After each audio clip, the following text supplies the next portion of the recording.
নিঃসন্দেহে অনুপ্রবেশ একটা বড় ইস্যু। মালদার ডেমোগ্রাফি বদলেছে, মুর্শিদাবাদের ডেমোগ্রাফি বদলেছে, দুই দিনাজপুরের ডেমোগ্রাফি বদলেছে।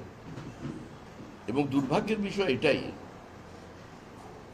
যে রিজার্ভ ব্যাংক 3 বছর আগে তাদের অফিসিয়াল স্টেটমেন্ট ছিল যে 72% ফেক কারেন্সি মালদা থেকে আসছে, একটা নির্দিষ্ট জায়গা কালিয়াচক থেকে আসছে।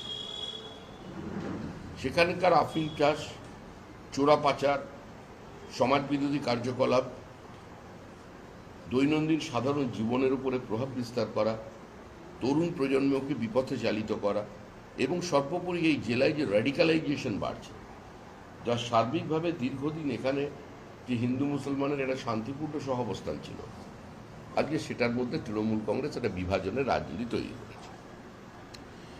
বাংলাদেশের সাম্প্রতিক ঘটনায় দেখা গেল রবীন্দ্রনাথের বাড়ি ভাঙচুর হলো, মূর্তি ভাঙচুর হলো, আর মালদা জেলায় তৃণমূল কংগ্রেসের ছাত্রনেতা তিনি রবীন্দ্রনাথের ছবিতে আগুন লাগিয়ে দিলেন। আমরা বৃহত্তর জনসমাজকে সংঘবদ্ধ হওয়ার কথা বলছি।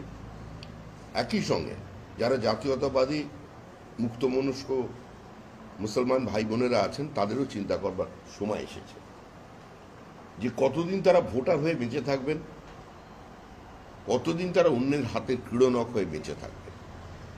জাতীয় জীবনের মূল স্রোতে ফিরুন।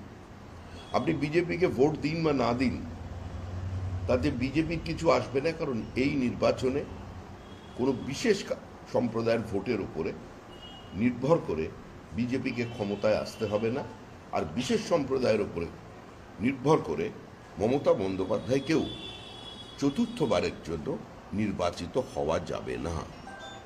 এটা কালের দেওয়াল লিখন, এর মধ্যে কোনো পার্থক্য আসবে না, কোনো নেই।